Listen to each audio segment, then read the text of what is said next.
श्री गणेशाय नमः. श्री सरस्वते नमः. गुरुभ्यो नमः.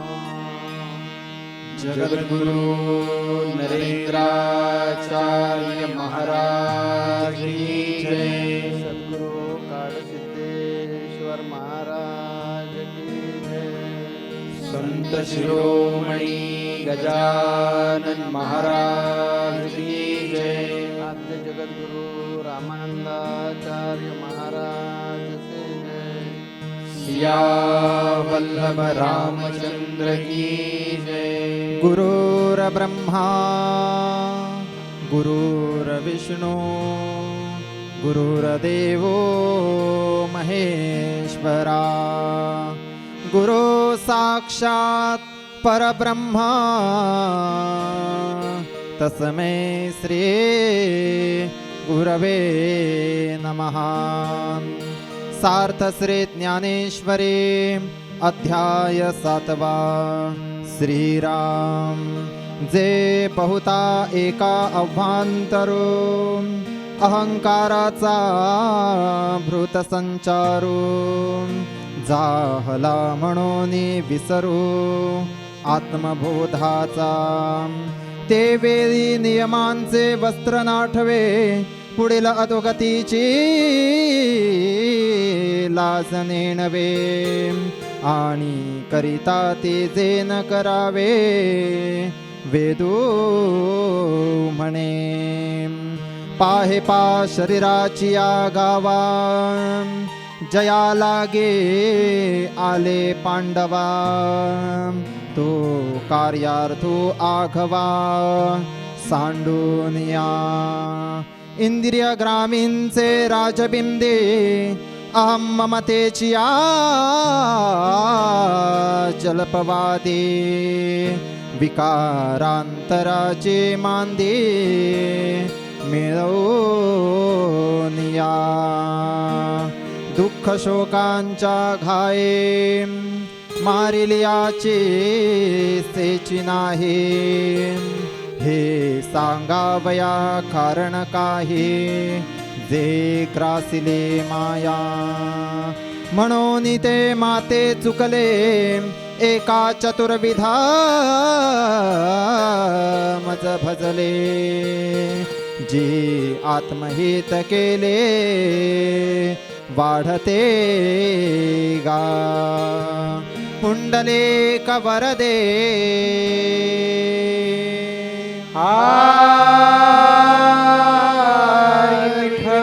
श्री ज्ञानदेव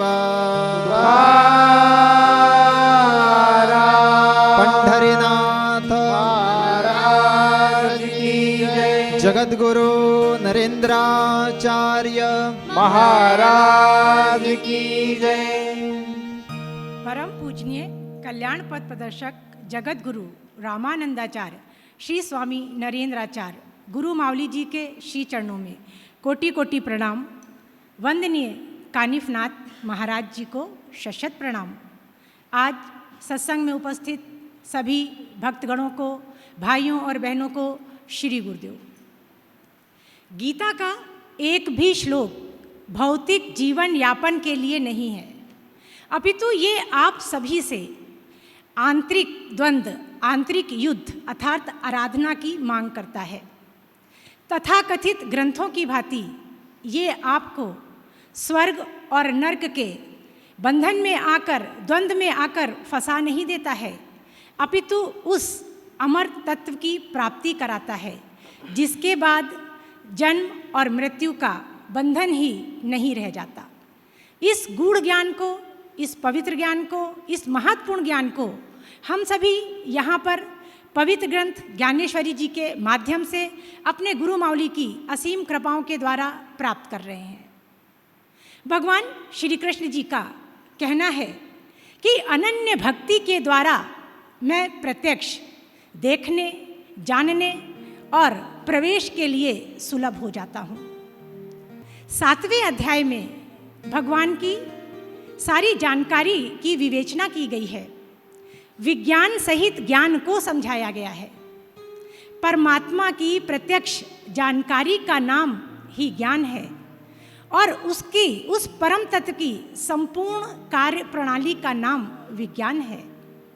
भगवान कहते हैं कि हे पार्थ, इस संपूर्ण सृष्टि में जड़ से लेकर चेतन तक सब में मैं व्याप्त हूँ, इसलिए तुम सिर्फ मुझे प्राप्त करने की इच्छा करो और सभी इच्छाएं व्यर्थ हैं।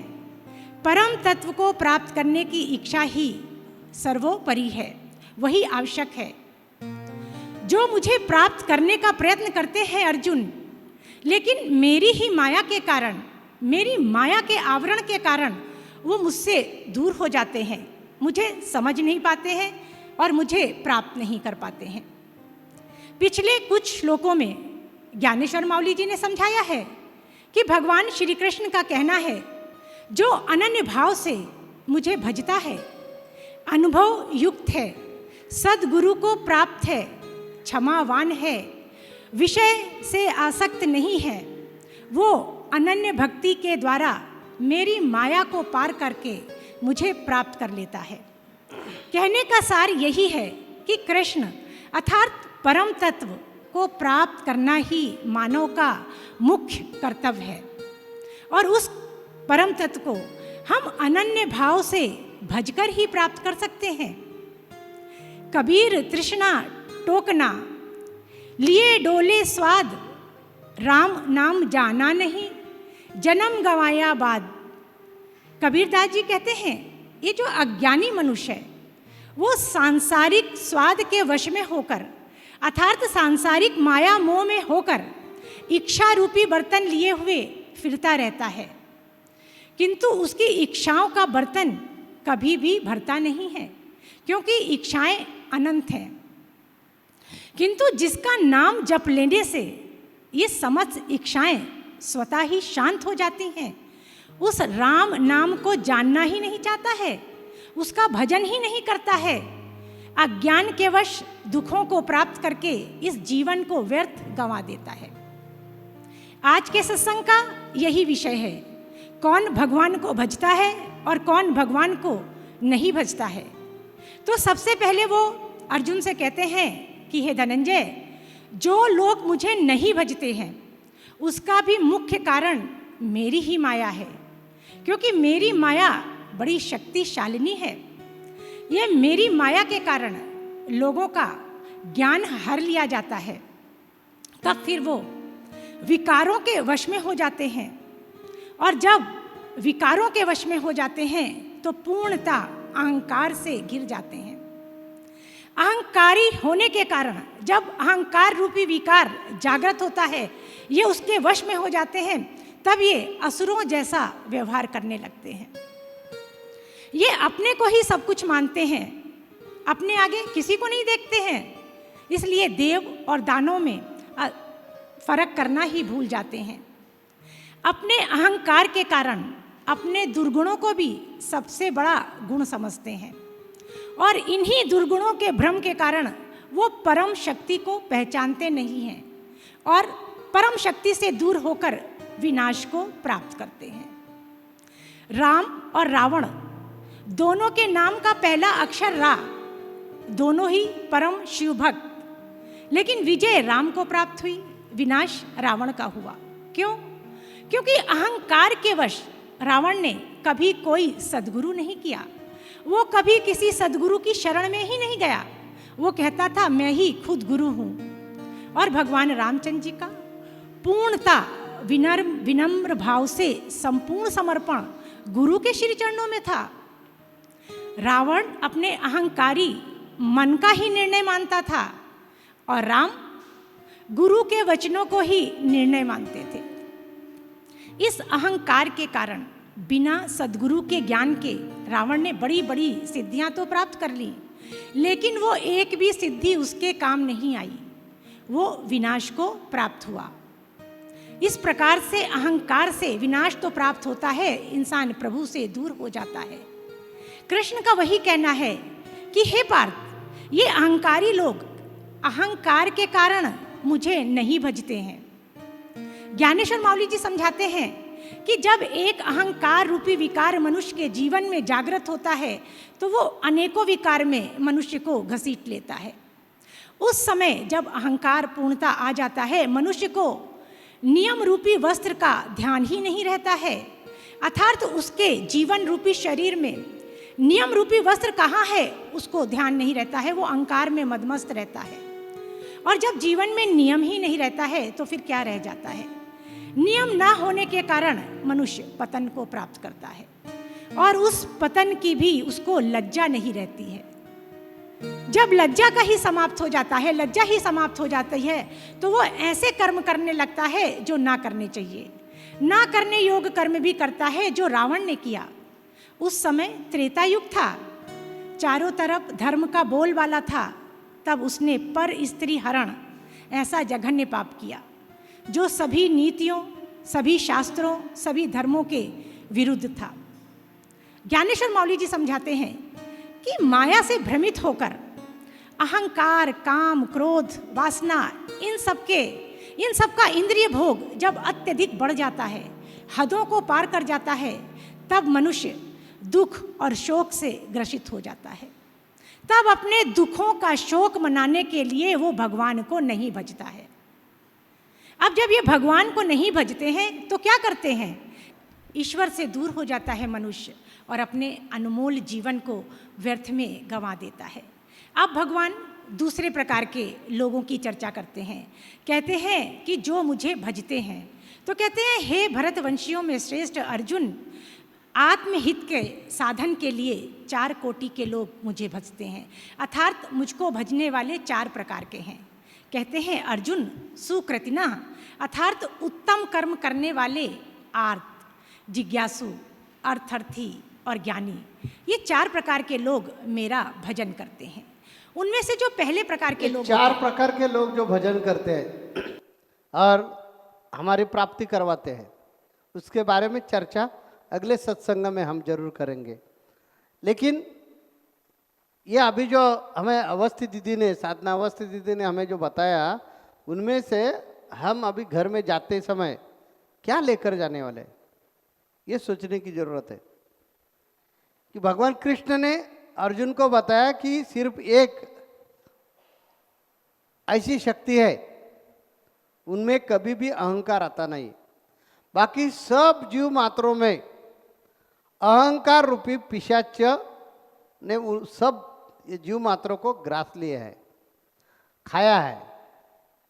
इस वजह से उनमें अहंकार आता है। इसके लिए एक हमें दृष्टांत देखना पड़ेगा। आप सब लोगों ने वो कहानी सुनी है। हिरण्यकश्यप नाम का एक भगवान का भक्त था। हम क्या बोल रहे सुनिए। हिरण्यकश्यप नाम का एक भगवान का बहुत बड़ा भक्त था। उन्होंने इतनी भक्ति की कि एक दिन समक्ष भगवान को उनके सामने आकर खड़ा होना पड़ा। अभी देखिए, हम बहुत भक्ति करते हैं, लेकिन कभी भी हमें भगवान ख्वाब में भी नहीं आता। हमारे साथ बातचीत करने का तो छोड़ दीजिए, लेकिन ख्वाब में भी नहीं आता, या हमें कभी दृष्टांत नहीं देता। हर व्यक्ति की शिकायत है, स्वामी जी हम इतनी आपकी भक्ति करते, लेकिन कभी भी हमारे ख्वाब में आते नहीं, हमारे साथ कभी बातचीत करते नहीं निर्गुण स्वरूप में। लेकिन वो इतना भक्त अच्छा था कि उनको भगवान प्रत्यक्ष प्रसन्न हो गए और बोले, वस्त बोलो, हम खुश है, प्रसन्न है, आप जो मांगेंगे वो आपको हम दे देंगे, बोलो क्या चाहिए आपको। तो हिरण्यकश्यप बोला कि भगवान मुझे बाकी कुछ नहीं चाहिए, मुझे ऐसे वरदान दे दो कि मुझे कभी भी मरण दिन में नहीं आएगा और रात में भी नहीं आना चाहिए। भगवान बोले ठीक है, हो जाएगा आपकी इच्छा पूरी। भगवान मुझे शस्त्र से मरण नहीं आना चाहिए और अस्त्र से भी नहीं आना चाहिए। भगवान मेरी दूसरी इच्छा ऐसी है कि मुझे ऊपर नहीं चाहिए मृत्यु और नीचे भी नहीं चाहिए। हमें दिन में नहीं चाहिए, रात में नहीं चाहिए, ऊपर नहीं चाहिए, नीचे नहीं चाहिए, शस्त्र से नहीं चाहिए, अस्त्र से नहीं चाहिए। मुझे बाहर नहीं आना चाहिए मृत्यु और घर में भी नहीं आना चाहिए। भगवान बोले अरे आपने तो बहुत कोड़े में डाला मुझे। नहीं नहीं नहीं भगवान आपको देना ही पड़ेगा। तो भगवान बोले और कुछ आपकी इच्छा है क्या? तो बोले नहीं बस इतना मुझे दे दो। भगवान बोले तथास्तु। देखिए हम भक्ति करते हैं, एक राजा जी को जाकर मिलते बहुत प्रयास करवा के, और उनके पास मांगते क्या है कि हमें चूना और जरा तंबाकू दे दो। वैसे परमात्मा को प्रसन्न करने का, और उनके पास मांगा क्या? रात में नहीं चाहिए, दिन में नहीं चाहिए, ऊपर नहीं चाहिए, नीचे नहीं चाहिए, घर में नहीं चाहिए, बाहर में नहीं चाहिए, दिन में नहीं चाहिए, रात में नहीं चाहिए। क्या? मृत्यु। यानी मुझे अजरामर करो, ऐसी उनकी मनीषा थी। अजरामर का अर्थ उन्होंने गलत दिया था।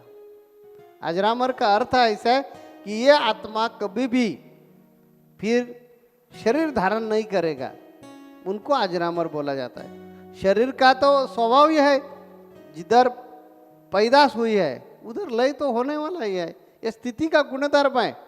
लेकिन मूर्ख हिरण्यकशिपु को ये समझ में नहीं आया और उन्होंने आशीर्वाद मांगा, भगवान ने आशीर्वाद दे दिया।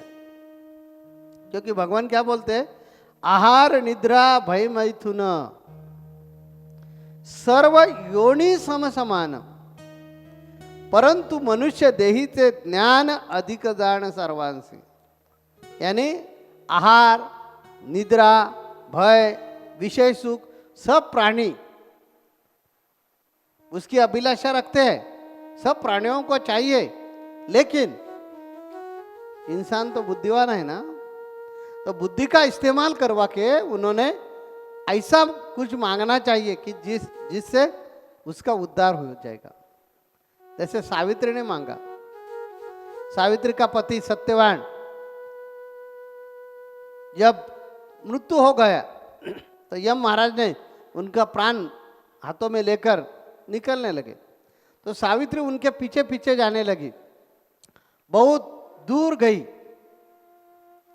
और सावित्री पीछा नहीं छोड़ रही है, तो यम महाराज को टेंशन आ गया, वो मुसीबत में फंस गए।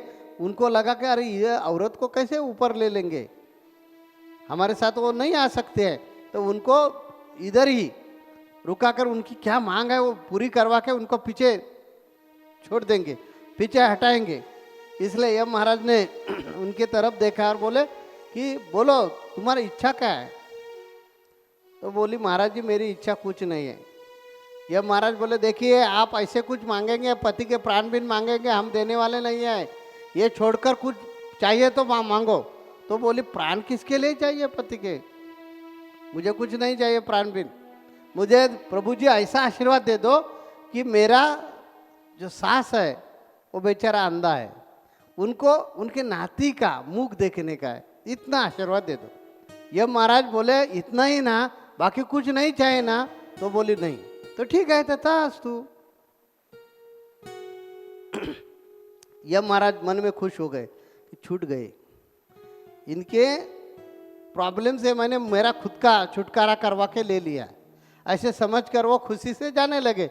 तो वो फिर वापस आ गई पीछे से और उनको रास्ते में रुकाया। बोले महाराज आप कहाँ जा रहे हैं? आपने आशीर्वाद दिया तो पूर्तता करनी पड़ेगी आपको। तो महाराज बोले अरे आपको आशीर्वाद दिया है ना, जा आप पृथ्वी तल पर जाइए। तो बोली ऐसे कैसे जाऊँ? मेरा सास जो है उनको, मेरे ससुर को आँख नहीं है, वो अंधे है, और वो अंधे को अब पहले आपको दृष्टि देना पड़ेगी ना, तो हमारे संतान का मुख देख सकते हैं। तो बोले बराबर है, जा तुम्हारे ससुर का दृष्टि आ जाएगी। ठीक है महाराज जी, उनको दृष्टि आ जाएगी। अभी उनको नाती देखने का है ना, तो वो बोले हाँ हो जाएंगे नाती आपको। तो कैसी, मैं तो पतिव्रता हूँ, तो मुझे जब तक संतान नहीं होते तब तक वो मुख कैसे देखेगा। तब ये महाराज के ध्यान में आ गया, अरे हम फंस गए, इनका पति जब तक जिंदा नहीं हो सकता तब तक इनको संतान नहीं होगा, और संतान नहीं होते तब तक वो नाती का मुख उनका ससुर देख नहीं सकते। वो करना चाहिए ना बुद्धि से, इंसान ने ये काम करना चाहिए ना भगवान से। हम भक्ति करते हैं और मांगते क्या है, मुझे गाड़ी चाहिए, मुझे भगवान ऐसी लॉटरी लगा के दे दो, मेरा सब ऋण खत्म होना चाहिए, भगवान मुझे ऐसा आशीर्वाद दे दो, मेरा पति मेरे मुट्ठी में रहेगा। अरे क्या मांगते हैं। और इधर मूर्ख हिरण्यकशिपु क्या मांगता है, मुझे दिन में नहीं चाहिए, रात में नहीं चाहिए, मुझे ऊपर नहीं चाहिए, नीचे नहीं चाहिए। और उनको आशीर्वाद मिला, खुश हो गया, और उन्होंने तय किया अभी हम कभी मरने वाले ही नहीं हैं, तो डरने की जरूरत क्या है, या भगवान की जरूरत कभी हमें लगने वाले ही नहीं है। भगवान कभी हमारे याद में आता है जब दुख मिलता है तब ना, तो अभी जरूरत ही नहीं है। इस कारण उन्होंने पूरे अपने देश में भगवान का नाम लेने का बंद करवाया सब जनता को। लेकिन उनका लाडला पुत्र प्रहलाद, वो हर दिन नारायण नारायण नारायण करता था। उनको अनेक प्रकार से समझाया, अनेक प्रकार की सजा की, तो भी वो कभी भी नाम छोड़ने के लिए तैयार नहीं। तो उनको गुस्सा आने लगा, अरे मुझे जरूरत नहीं, हम प्रति भगवान है। अज्ञान के वजह से धीरे धीरे अहंकार बढ़ जाता है। हमारा भी अहंकार ऐसा ही बढ़ जाता है जब हमारे घर में कुछ सुख संपत्ति समृद्धि ऐश्वर्य आने लगा, और हर चीज हमारे मन जैसी होने लगे, कि हमें अहंकार आता है हिरण्यकशिपु जैसे, और हमें लगता है अरे जरूरत नहीं भगवान की, हम है ना, ये सब बनवाया है, ये सब मिलवाया है, हमने मिलवाया, ऐसा अहंकार निर्माण हो जाता है। और अहंकार से हम भगवान से दूर जाते हैं। हिरण्यकशिपु को बहुत अहंकार हो गया, और हिरण्यकशिपु ने भगवान का नाम लेने का, वो तो नाम बंद ही किया उन्होंने खुद लेने का, लेकिन सब प्रजाजन को बंद करवाया, और अपने लड़के को भी नाम बंद करने के लिए बहुत उन्होंने तकलीफ दी, कष्ट दी, तो भी वो भक्त प्रहलाद नाम लेने का बंद नहीं करता था।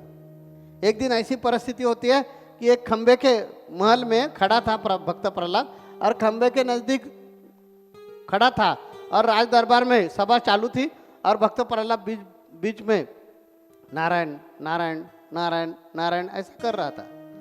तो उनका ध्यान गया, हिरण्यकशिपु का ध्यान गया कि बच्चा नारायण नारायण बोल रहा, तो सिंहासन से नीचे आ गया और बोले कि यार बोलो, ये खंबे में आपका भगवान है। तो भक्त प्रहलाद बोले क्यों नहीं, ये खंबे में भी है भगवान। तो हिरण्यकशिपु को उन्मत्त हुआ था ना, अहंकार उनमें निर्माण हुआ था, और उनको लग रहा था मुझे किसी की जरूरत नहीं, तो गुस्से से लात मारते हैं खंबे पर, खंबा ऐसा फट जाता है, और उसमें से बाहर ऐसा कोई प्राणी बाहर आता है। उनको इंसान नहीं बोल सकते, क्योंकि वरदान क्या था, वो इंसान के या पशु के हाथों से मृत्यु नहीं चाहिए। इस कारण भगवान ने इंसान भी नहीं बोल सकते और पशु भी नहीं बोल सकते, ऐसे नरसिंह रूप धारण किया। उनको वरदान क्या था, दिन में नहीं और रात में भी नहीं। इस कारण जब दिन खत्म हो जाता है और रात शुरू होते हैं, तब मराठी में उसको संध्या काल बोलते हैं, हिंदी में क्या बोलते हैं मुझे मालूम नहीं। तो ये संध्या काल का समय उन्होंने पकड़ा। उनकी इच्छा क्या थी, ऊपर नहीं चाहिए मुझे मृत्यु और नीचे भी नहीं चाहिए। इस कारण उन्होंने अपने मांडी पर ले लिया, मुझे घर में भी नहीं चाहिए और बाहर में भी नहीं चाहिए। तो घर के दरवाजा रहते हैं, दरवाजे की चौखट रहती है, वो चौखट पर उन्होंने अपना पाँव रख दिया और पाँव के ऊपर उनको ऐसे लेटा दिया। मुझे शस्त्र से नहीं चाहिए, मुझे अस्त्र से नहीं चाहिए। इसी कारण भगवान ने शस्त्र भी यूज नहीं किया, अस्त्र भी यूज नहीं किया, यानी चाकू, छुरा, तलवार, ढाल ऐसा कुछ नहीं किया, या कोई ऐसे मंत्र बोलकर अस्त्र बोलकर उनको नहीं मारा, आपने नखून से टार कर उनको फाड़ दिया। अहंकार का अंत हो गया। हम लोग ये अहंकार में ही ऐसे मृत्यु होते हैं, मरते हैं। इस कारण भगवान कृष्ण अर्जुन को बोलते हैं कि हे अर्जुन, मेरे 4 प्रकार के भगत रहते हैं जो मुझे अत्यंत प्रिय है। उनमें एक को बोलते हैं आर्त, दूसरा है जिज्ञासु, तीसरा है अर्थार्थी और चौथा है ज्ञानी। ये 4 भक्त मेरी प्राप्ति कर सकते हैं। तो ये 4 भक्त कैसे हैं? आर्त किसको बोलेंगे, अर्थार्थी किसको बोलेंगे, जिज्ञासु किसको बोलेंगे, ज्ञानी किसको बोलेंगे? इसका खुलासा भगवान हमें अगले पंक्ति में, अगले श्लोक में करने वाला है। इसी कारण अगले सत्संग में हम इसके बारे में ज़्यादा चर्चा करेंगे। तो अभी टाइम खत्म हो गया, इसलिए इधर हम विश्राम लेते हैं। जगत गुरु नरेंद्राचार्य महाराज की जय। सद्गुरु काल सिद्धेश्वर महाराज की जय। संत शिरोमणि गजानन महाराज की जय। आद्य जगत गुरु रामानंदाचार्य महाराज की जय। सिया वल्लभ राम